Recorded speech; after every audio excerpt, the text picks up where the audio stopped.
Yes, hello. It's another lovely day, and you are right here tuned to Procyon Radio and Television. And today is a D-Day that so many people have been waiting for, and that's talking about the election that's happening in Kogi, Bayelsa, and Imo State. My name is Ehis Agbon, and today on the program we shall be looking at news and information coming from these centers where we have elections going on today.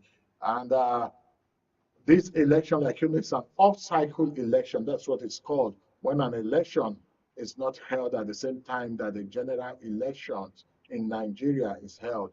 And these three states, their elections are today. That's Imo, Kogi, and Bayelsa. And lead up to this, there have been so many things, so many preparations, arrangement, mistrust, distrust, and all of it. But thankfully, we are here today. Today is the 11th day of November 2023. And here at the Procyon studio, I have with me already seated one gentleman that is always ready and set to add his voice and add value to whatever political discourse that we are having in the person of Mike Odeh Akatu. Mike Odeh Akatu, you're welcome. Big Bros Ehis, thanks a lot. Listeners and viewers, good morning. All right. And together we'll start this discussion, and along the line, some other persons will join us in the studio as we'll bring to you blow-to-blow happenings in all of these states. We have been around since we have checked. We have been monitoring some other news wire and also getting feedback from some of our colleagues that are on ground in these states where this off-cycle election is holding.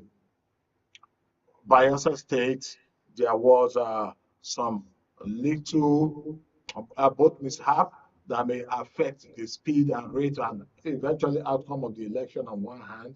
In Kogi State, distribution of sensitive and non-sensitive materials have already been done, and in some polling units they've started, while in some, no presence of polling officials yet. And also in Imo State, earlier when I was monitoring some other news organizations, the streets are deserted.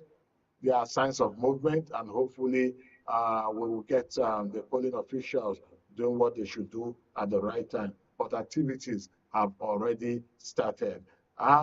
Mike Odeh, Yes. we are a keen watcher of all of this and politics and elections in Nigeria. As a lead up to this particular election, what would you have to say about that? Well, they are from Bayelsa, which is one of the smallest states, as well as the smallest voting population. Other states are not really peaceful. We have three states. We have Kogi, we have Bayelsa, and then we have Imo. As we know already, Imo has been bedeviled since 2021, with the IPOB crisis. And all of a sudden, the election came. With the coming of Obi, the pressure was mounted on IPOB, and then the little bit seemed to calm down. So, but nonetheless, the state is still troubled. And you can see in the lead up to the election again, you have the Opus of the man and the police on one hand versus the Nigerian Labour Congress on the other hand, and which the Labour is threatening mayhem. Otherwise, the votings should have gone seamless there. Of course, you have the Simon Ekpa miscreant making his trouble as normal, which has been countered by the mainstream IPOB. But nonetheless, he may have a little bit of supporters, and that is where we may have crisis. But you can see, like our colleagues told us, in Imo, there seems to be a little bit of voter apathy. The turnout for now is not much. Maybe it will pick up later in the day.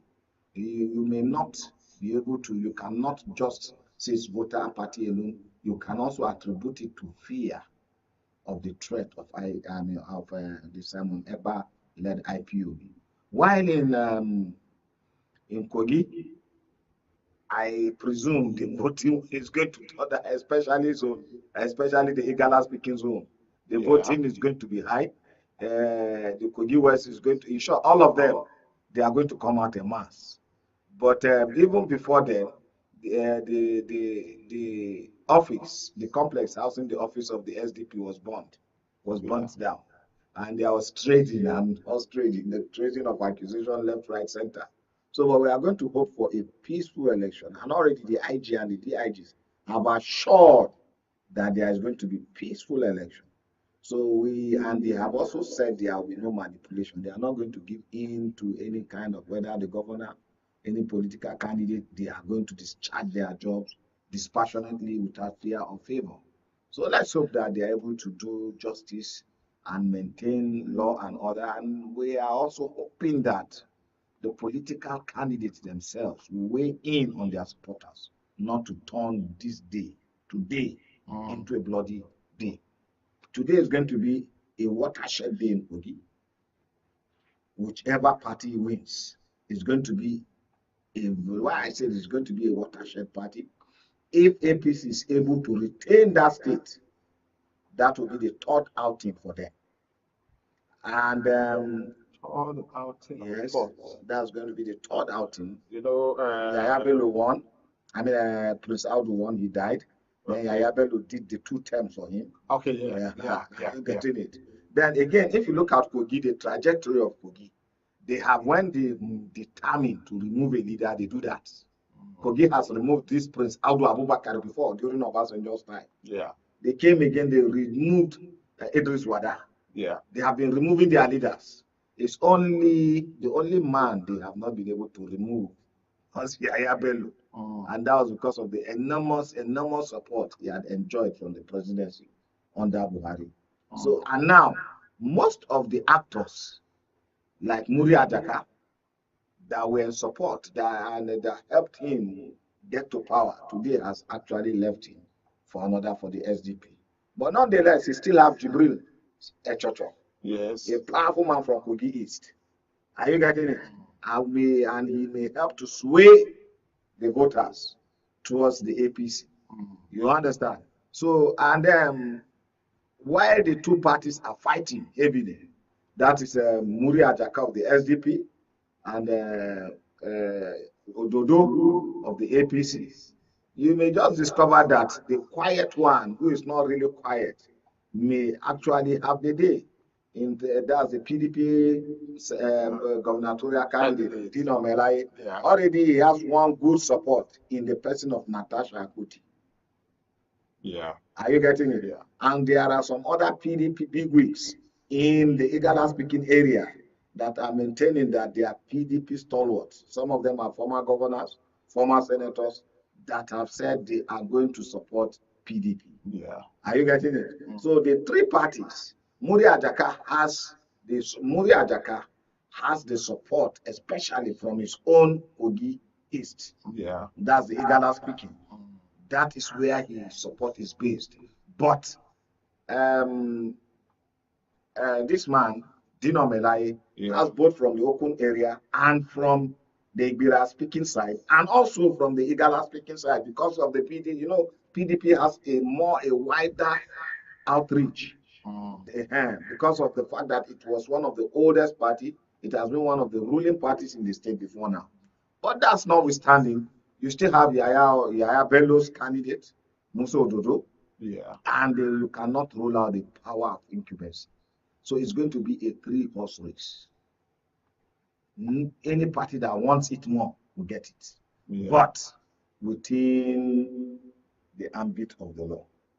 The way it is, I don't want to preclude violence, unfortunately, because Kogi has ever, since 2015, seen flashes of clash, violence, and bloodletting. We are hoping that this time it may not be the same. While for Bayelsa, Imi Priye Silva is a serial contestant. He has been contesting right from the days of Goodluck Jonathan, when he was edged out, to when anytime was given an appointment, he would resign and come back and contest, resign and come back and contest, without result. Probably he may be a 4th time lucky, just like Buhari was. But he's not as old as Buhari anyway. But then, in Bayelsa, that is the only state we can give to a political party, and that is the PDP. Why I said so, most of the stakeholders are in support of the governor, the current governor, who is running under the platform of PDP. Are you getting it? Yeah. Now, in that of Imo, it is also a three-horse race. You have the Labour Party candidate, Acholonu. You have Sam Dadi, the PDP candidate, and you have Hope, Uzodinma, the APC candidate. All of them have equal chances of clinching this. Just a minute, I'd like to take you back a little bit. That Kogi, did you say a three-horse, three-man? The ADC candidate, the Adebeji, also Abejide, is also a force to reckon with. Yes, We also want to look at Kogi State, but he may play a role of a spoiler. Yes, he may play a role of a spoiler to Malaya. Yes, it's just like what happened when in Kaduna here, when the Labour Party candidate was being asked to step down either for PDP or APC, and he refused. And a lot of analysts, including myself, said if he had actually stepped down, the PDP would have really, though the PDP gave APC a run for their match, but the PDP would have a vote that Jonathan Asaki of the Labour Party garnered. The PDP would have garnered that vote. And with that, they would have been able to win or match APC. Yes. Well, with that being said, when you rally back to Kogi, Abejide from Okun speaking area, and it's although it's the second largest tribe, but it's bound to pick a lot of this thing. But I will tell you something: most people, the Okun Yorubas, and the way I see it, may feel that Dino Melai stands more in the position of winning that governorship. Okay. So they may likely not go for Abejide. And don't forget again, like I told you, PDP cuts across the 3 senatorial districts. You have Natasha Kotidia, who is supporting Dino Melai. You have ex-governors and senators that we are produced under PDP. A lot of them also supporting PDP. Yeah. You understand? Yeah. So it is a close call. I will exclude the Abejide guy. I will still say the battle is mainly between Muri Ajaka, Musa Ododo, and Dino Melai. Ododo is silent, leaving the fight for his principal, his godfather, that is Yaya Bello, to do the fighting. And don't forget, it happened in 2007 when the then president was actually fighting for Umaru Musa Yar'Adua. He was the one campaigning. Yes. I recall that. And that. Umaru, are you there? Yes, are you there? They told you, are you there? Are you there? He said, no, I'm alive. And when you rally back to Rivers, our man who was telling our man Wiki, the emperor of Abuja today, who was telling the governor of your state, say no to godfatherism. Then also campaign. I never know of similarly Fubara till he became the governor. Yes. Because Wiki took the mantle and fought for the election of Fubara. And that is what Yaya Bello is doing. Yaya Bello is the one actively campaigning for Musa Ododo. So we might have surprises, and we just have surprises. Okay, coming to Imo now. Coming to Imo, like I told you, Acholonu of Labour Party will make a good showing. The Labour Party has its roots in the East, though it is also a very, very nationalistic party. A lot of people are saying Labour Party is more of a regional party. No, for a party to show strong showing, to garner strong support in states like Nasarawa, Plateau, in short, upturning a lot of things in Plateau, in Benue, and in Kaduna, especially southern part of Kaduna, you discover that the state, according to Professor Farouk Berugi, from a tribal, a religious to a tribal, and then to a national party. You understand? The party has transmuted. So, and Acholonu will have that confidence that is going into a race, knowing fully well that the Southeast actually is the stronghold of the Labour Party. Okay. You understand? Then we have a former senator, a former member of the House of Reps, and then a senator, and then a contestant, a gubernatorial aspirant. That is Samuel Anyanwu Sandadi. And he has been in the game for a very long time. He lost out in the primaries to Emeka Edioha through some kind of, and then when they had a kind of settlement, he had to step down. I guess he's a good force too. And whether I want it or not, till now, if it's not for Labour, PDP would have been the dominant party in the Southeast. Yeah. And most people, whether you want it or not, most people, you can get their feelers. The feelers of most people from the Southeast, in Bayelsa, in Imo and Ebonyi, they will tell you that the votes that produced the election, that produced the PDP governors, are not theirs. When yes, they will tell you that it was sort of manipulated, and they are waiting for a way to pay back, and they will see that this is the chance. But then again, Hope Uzodinma is also a crisis governor. Since he stepped in, he has not rested from one crisis to another. He had a crisis with his predecessor, Rocha. It was settled, and then he has crisis with IPOB, and then now with Labour candidate. But on all this, he has surmounted this crisis. He has been able to weather them and come out strong.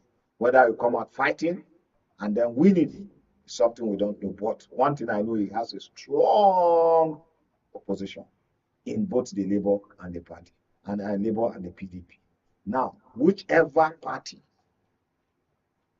comes out strong without the federal might win. I may say PDP stands a strong chance, but I won't rule out Labour.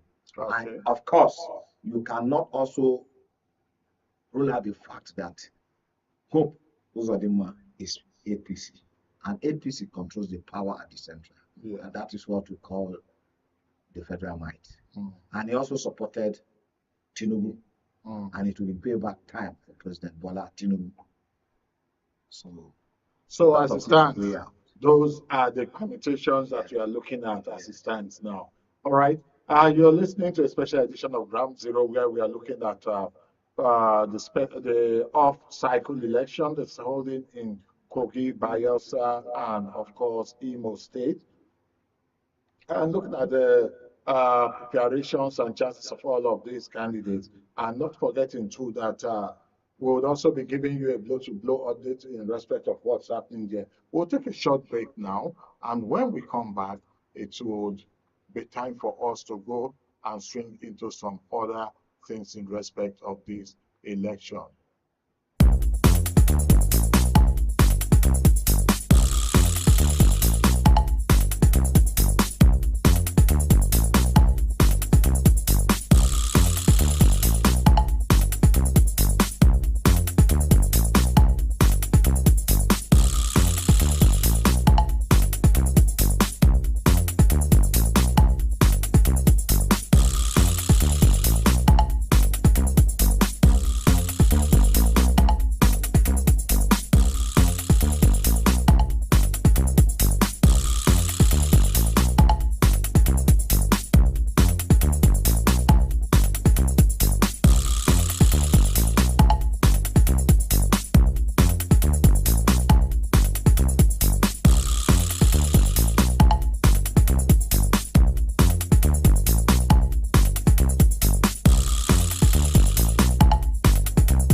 All right, welcome back from that little break. You are, of course, watching Ground Zero, and we are bringing you an update in respect of the off-cycle election that's holding in Kogi, Bayelsa, and Imo State.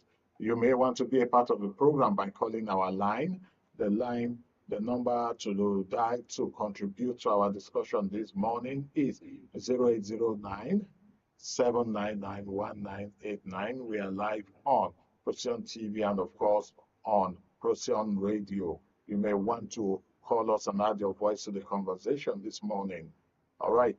And still talking about this off-season election and the preparations. What feelers are you getting from some of the people go out there? Like one of our correspondents just talked about the boat capsizing in Bayelsa and with materials that are meant for about 7 local governments. This is a recurring decimal in that very state. You discover that in last election, some elections were staggered or postponed because either the materials could not get to those places in time. You see, Bayelsa State is a very waterlogged area, a riverine area, and the people live in the creek. And the means of transportation oftentimes is boat or canoe. These are very slow transportation and they are the mercy of the weather. If it is raining, that's a problem. If the tides are high, that is a problem. So you discover that in Bayelsa, I don't foreclose the fact that some polling wards and units, elections in those areas may be postponed, either because of late arrival of voting materials or because of such kind of mishap, a situation where the votes capsized, or a situation where it didn't get there on time. But in the last one, 2 elections ago, it was cases of violence. The Niger Delta warlords then holding the state to ransom. But this time, Bayelsa is very, very peaceful, and the elections are going to be peaceful. But the problem we are going to have is the terrain. Very rough terrain, very rough to traverse. And so electoral materials may not get there on time, thereby forcing the electoral empire officials to extend or postpone. Yeah. While in the case of Kogi, if the 3 major parties or leaders are able to weigh in on their supporters, telling them that don't fight, don't snatch ballot boxes, don't do anything, don't burn down offices or shops. But will an average Nigerian politician tell his supporters not to do good luck with those things they believe would give them an edge? Well, you see, again, the governor of Kogi State himself is a fighting governor. He's a man, he's another David, a man that slings the sword. He doesn't spread, And then Dino Melaya himself is also another radical, a man that believes in you do me, I do you. But Natasha Koti herself, you can see the way she gave Governor Yahya Bello a fight of his life. Yeah. You understand? So that state has been a state known for fighters. And the Igalas are spoiling for the fight. They are feeling this is our time and we are going to take it back. In short, what they are saying is this is our state. They are saying it is all about the Igala agenda. And Yahya Bello is trying to let people know that, look, I am the incumbent. It is not about any particular tribe or religion. It is about what is good for Kogi, just like the Igalas felt that this is what is good for Kogi. And Dino Melaya too is feeling that, look, this is the time for PDP to come on board. So you discover that we have forceful warriors or gladiators as political candidates. But then I hope that in all this, they will not instigate violence. Their actions will not lead to bloodletting. Yeah. Bearing that, if there is no bloodletting, no burning of house maybe no burning of maybe INEC offices, party offices, no ballot snatching, no intimidation of vote. I think we should have a very seamless election. And before 9 today, I think a lot of things should have been. We should know where we are. Yeah. You understand? But already the signs are not too good. But then the police, the army, first of all, you have the unarmed police at the immediate vicinity of the polling units. And then you have another armed police, probably the mobile police, and then you have the almighty armed forces, which will be made up of the Nigerian Air Force, the Nigerian Navy, the Nigerian Army, and probably the elite elements of the civil defense. All right. You understand? Ready to counter any acts of violence. And don't forget, Kogi has been actually on the spotlight for violence, prompting the military also to be on a very high alert. So it will be suicidal for a particular group to attempt anything untowards. Yes. The military is very, very ready. Yes. And I'm sure if you look at it, the last election, one man also was gunned down during the presidential election or the gubernatorial election in Kogi for trying to snatch ballot boxes. He was gunned down, and since then, throughout the election, that has not happened. So we expect such things. All right. Looking at some of the images that's coming from other networks, specifically from channels, you would see that the polling units are already alive. Yes. And voting is ongoing, and people are already on queue, casting their votes already. I think it promises to be interesting because so far everything looks calm, apart from the boat that capsized. Every other thing that from Bayelsa seems to be fine and okay, and we hope this will continue even up until the end of polling today, and that indeed will be very, very interesting. Coming back to the studio now, and still looking at these gladiators and what they stand for. Would you say that a state like Kogi State, where we have these powerful men in their various senses, in their various these powerful men in their various rights, one wouldn't say Dina is a pushover. One wouldn't say Yaya Bello and by extension Ododo It's a walkover. is a walkover. Well, of course, we already know what Ajaka and even Natasha. Then looking at Ajaka on its own, the backup of persons like what's her name? What's his name? Ochocho. Ochocho, Jibril Ochocho. That one is another force to come with. You have Friday Paul Sani, the Yeah. former lawmaker representing Igala Mela Odudu. You have a lot in short. I look at Ajaka more as the candidate of the Igala speaking Kogi East. Okay. And because they constitute 60% of the population.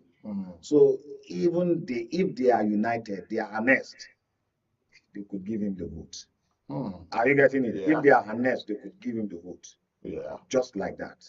But their politics is not only about tribe. You also have party affiliation. That's why I told you that there are some governors, ex-governors and senators that came from Kogi East, that's the Igala speaking area, and they are PDP loyalists. Yeah. Just like Natasha Akatu said. He said, look, I'm a party member and I'm a loyalist of the PDP. I will support the gubernatorial candidate of my party. Are you getting it? So that, and you know, the Igalas have been over time producing from Idris Wada to Ibro and the rest. You understand? PDP have been producing the governor. Those governors have not abandoned PDP. Yeah. They are there and they have their followers within that very political arrangement. You understand? And then again, so the only man that may be a little bit hemmed in, that may be a little bit constrained, is the governor and his political candidate, Ododo. You understand? Now, many people have seen Ododo as also a regional, a tribal candidate. And unfortunately, his region, his senatorial district, where he comes from, have only 4 local governments. Just 4. 4. Adavi, Gaminana, and you understand, they are speaking. You get it. And the nature of his coming into power, coming in as the APC gubernatorial candidate, also brought a lot of crisis within the party, which has led Muri Ajaka to leave. If not, PDP would have been facing a formidable APC. But it is the same people that are in APC that are left for SDP. SDP, yeah. Are you getting it? While PDP, Dino Melaye still has his house intact, more intact, forgetting about the crisis at the national level. All right, let's quickly let viewers and listeners know that they can be a part of the program by calling our line and contributing to the discussion this lovely morning. And to do that, all they need to do is go to dial the number 0809 4646 206 or 0809 799 1989. These are the numbers to dial to contribute to the program this morning. So we'll take a short break again, and when we come back, we will give you an opportunity to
want to welcome you back to the program. And like I said before we took that break, I said we'll be taking your calls when we come back from that commercial break. And we are back now.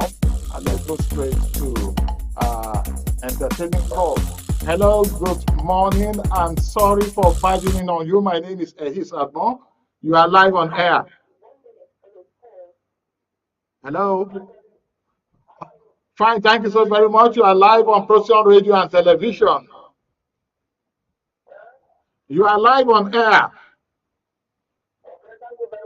All right. What's your location presently? I'm in the district of local government. Oh, great. How is the election coming out over there in Kogi State in your location? Where I am here right now, so I voted about an hour ago. The election was peaceful. People turned out in large numbers. There is calm everywhere.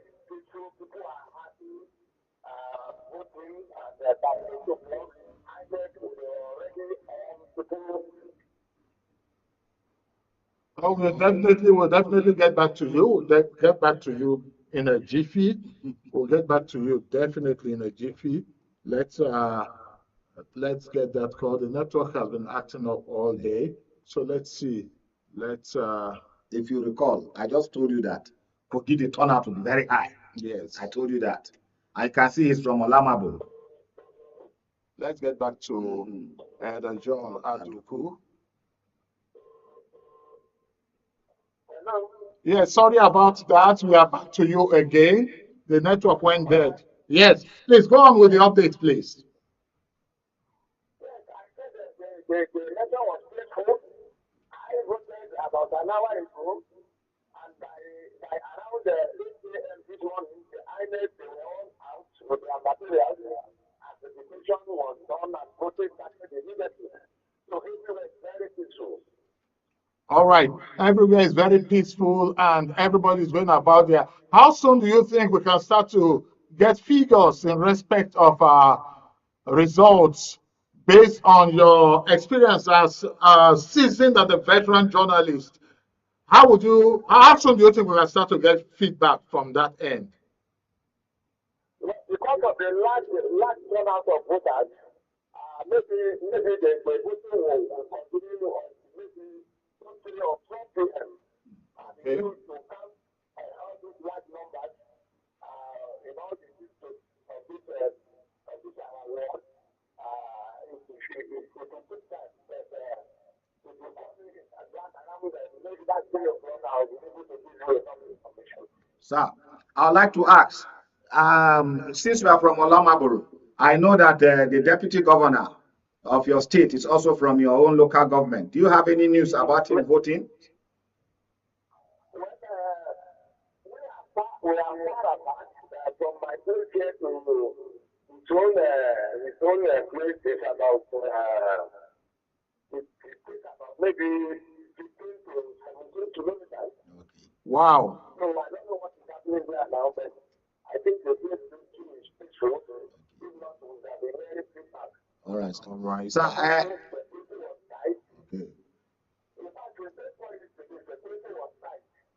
okay. So, and that means, okay. And no report of violence anywhere. No report of, okay. Okay. All right. So, Elder Aduku, okay, sir.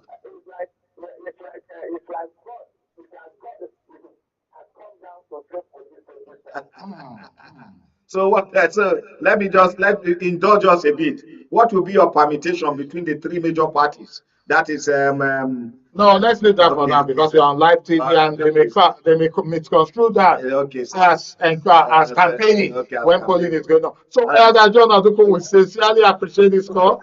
We are going to call you back. Great. He's a professional talking. A professional in the profession. Yes. This is a professional talking. Thank you so very much, sir. Please, sir, if there's any update If there's any update, quickly just send me a text on my secure line, my private line, and I will call you back if there's any update. Thank you so very much. We sincerely appreciate you being part of this program this morning. Okay, he will definitely get to hear that. No problem. This one coming. Come with some bushmeat for me. Oh, that would be great. I will provide the bushmeat. Just come with the pawan. I will provide the fish, roasted fish. No, I'm talking about bushmeat. You are the fish person. Me, I'm a bushmeat person. Thank you so very much once again, Elder John Aduku. He's a veteran journalist, one that has plied this profession for upwards of more than 40 decades, and is one person that I respect so very much. Thank you very much, sir, for calling in this morning. I will try this, Austin Okai. All right, Austin Okai. Yes.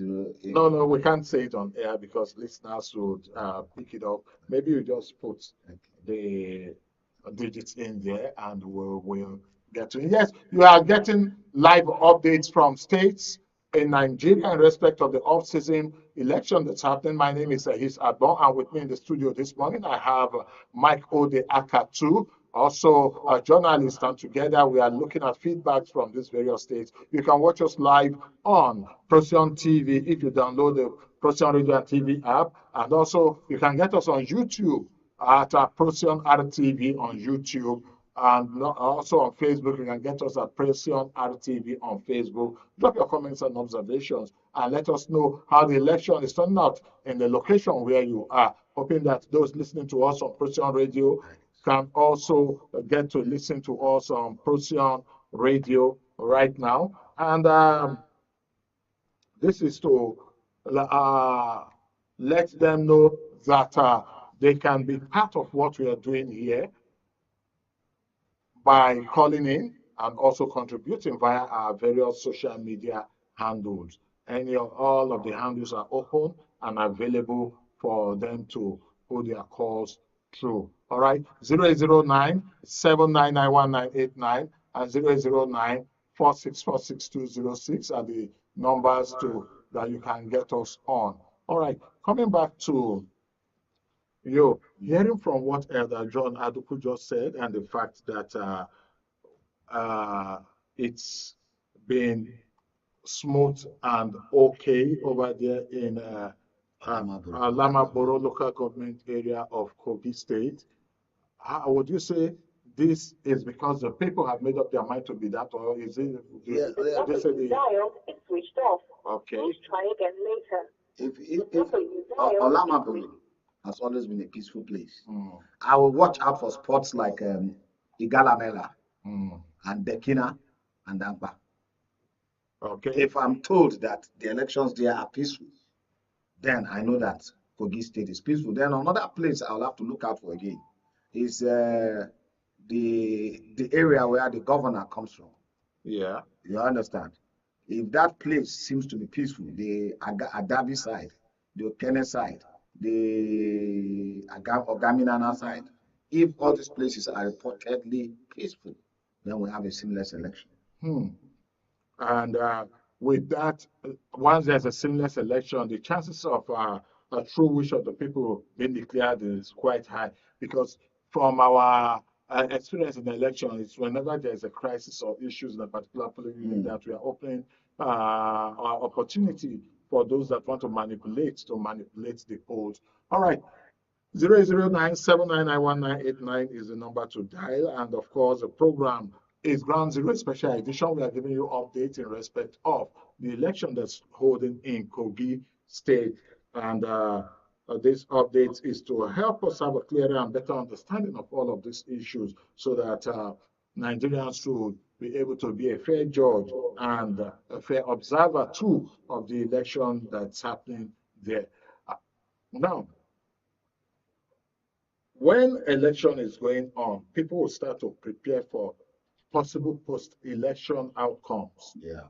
And most often than not, the issues, crisis that happens post-election is almost as heavy as even the and during election issues and crises. Yeah. What do you think should be because the election is ongoing now, what would be the preparations for post-election? Well, we have come a very long way. This is one of the longest democratic periods we have, 20 years. In the First Republic, it lasted only 6 years, 1960 to 1966. And then Operation Wettier, and then the election violence, and then the coup. The second democratic experience started 1979 and it ended up 1983, with culminating in a post-election violence. The Sunday Omoboriowo crisis in Ondo and some others. And then the one that was truncated before General Abdulsalami came in 1998 to midwife another democratic republic, leading to the PDP ruling, and then the PDP removed the APCB, removing the PDP from power, and then we have moved on. You discover that in all this, the politicians have been able to navigate or find a way of calming nerves, frail nerves after election. You understand? The last time we have a post-election violence was in 2011 after the election of President Goodluck Jonathan. Yeah. When some states believed that they were short, I mean, people in some states believed they were shortchanged, and then it led to a lot of bloodletting. And since then, we've been able to manage the crisis very well. You see, Goodluck discovered that, look, instead of my ambition to bring bloodshedding, let me just go. And Buhari also had to weigh in the use of the military to bring about peace. And Tinubu, after his election crisis, was a little bit, I mean, his election was a little bit more diplomatic. He allowed all the judicial process to go on, and he was also appealing. He was not using threat, but he was trying to assuage frailness. And you can discover that even in doing so, he appointed the wife of one of his chief opponents as that's Bola Chief Judge, Body Judge.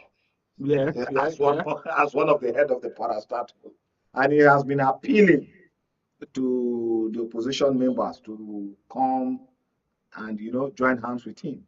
And I'm sure the governors are also following the same. When Natasha Akatu was finally declared as the senator of Kogi State, Governor Yahya Bello welcomed it, congratulated her, and called her my sister after a pitched battle, political battle, that sometimes resulted into a lot of destructions. So the politicians themselves are listening to the people. They are listening to the international community, especially America.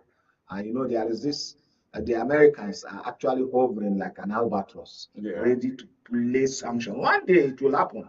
You will discover that one of these Nigerian politicians will just be arrested for instigating crimes that led to. So they are aware of this, and they are kind of managing this election. So I hope that after this election, what should follow will be reconciliation, peace building, and then we move on to the issue of statehood development or national development so that we can bring government to the grassroots. All right, some feelers are just coming in now, just in from Imo State.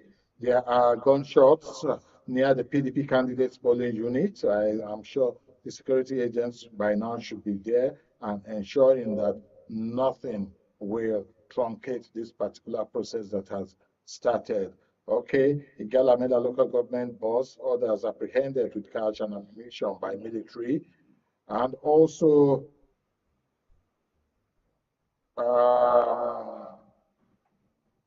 other news items and feedback coming in from those ends. And would also want one of our senior correspondents to also get in touch with Dayo Nibio in Kogi State, let him know that we'll be calling him any minute from now to send us updates from that end. And that's for Kogi State. Imo State and Bayelsa State would also be doing stuff in those areas too, and believing that we believing that we'll be getting the very best of information from those ends. Yes, you're listening to the program, and we are giving you update in respect of what is happening in Imo, Kogi, and Bayelsa.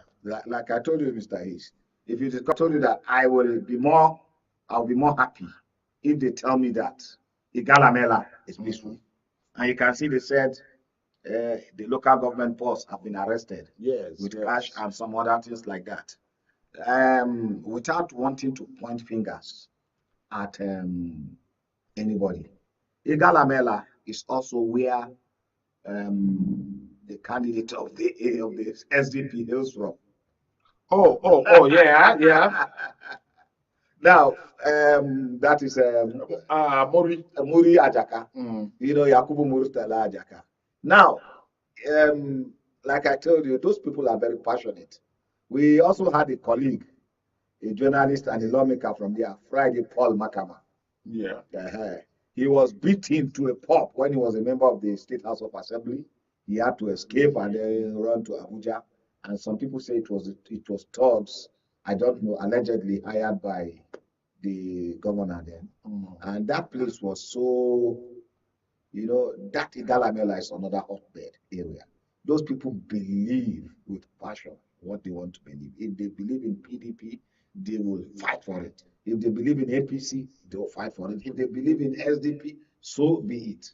So that's why I said I will be happy, I'll be much calmer if they tell me that Igalamela is a little bit calm, no incidents, nothing. Then in the case of Imo, we've heard gunshots around the PDP polling unit, the polling unit where the PDP governorship candidate. It could be that it was the police or the security forces shooting to scare. But then don't forget, Imo particularly has been a hotbed of ESN, Eastern Security Network, and IPO. You understand? Yeah. And Hope Uzodinma, the governor, has always been crying that these are people that we are mobilized to truncate his government. You understand? So it might be a little bit difficult for that state to experience a very violent free state. But free election, but I pray it does happen. Okay. We pray it does happen. And one good thing I used to tell people is don't cast a bad light in the emergence of Peter Obi as a governor and presidential candidate. Let me tell you, Mr. Ehis, people don't know. Before now, you know the mood of the Southeast. Yeah. They felt they have been left out.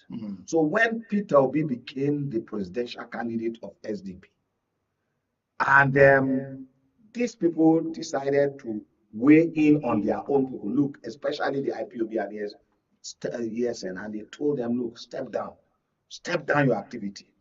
And you can see every day they are bombarding that man in Netherlands, Ekpa. You understand? And they talk to IPOB, they talk to them, say, Lord, this is your seat at home, cut it off. And this is the right time for us now to translate our grievance into votes. And Peter Obi himself was a little bit more maverick, more smarter. He never he transmuted what should have been a regional party into a national party. You understand? Using a lot of mistakes of the other parties. And since that time, since Peter Obi's party was able to chalk up a lot of votes in the federal capital, in Nasarawa State, in Plateau State, part of Benue, part of Kaduna, the people of Southeast are feeling mollified. They are feeling that they are accepted. Are you getting it? Yeah. If you discover now for the past few months, IPOB is gradually dying down. The activities of IPOB in 6 months back is no longer what it is. Yeah. You understand? Yeah. So the entrance of Peter Obi into the presidential race is also a blessing, despite the fact that he did not win the election. It is also going to weigh in the Imo elections. But what we should pray for and hope for is let it be positive, let there be peace. But of course, we have the presence of the military. That place have one of the highest build-up of the military. because of the activities of these separatists. So let's hope that we have a peaceful election there. All right. Thank you so very much. And getting live updates and ensuring that we give you these updates. Listening to a special edition of Ground Zero coming to you on Procyon Radio and Television. And we are live here in the studio giving you live updates and believing that all is okay from wherever you are listening to us. We will take another short break, and by 12 noon, we'll be back again. Between now and then, we'll try to gather all of the updates that we can get from the states. And when we come by 12 noon to continue this live transmission, we believe that at that point in time, we would have been able to give you more details. Mike Odeh Akatu is with me in the studio. And at 12 noon, I believe that we have some other of our guests joining us. And together, we'll be doing all of this analysis as they come in from the different states of the Federation. I want to thank you all, and let's meet at 12 noon. Thank you so very much.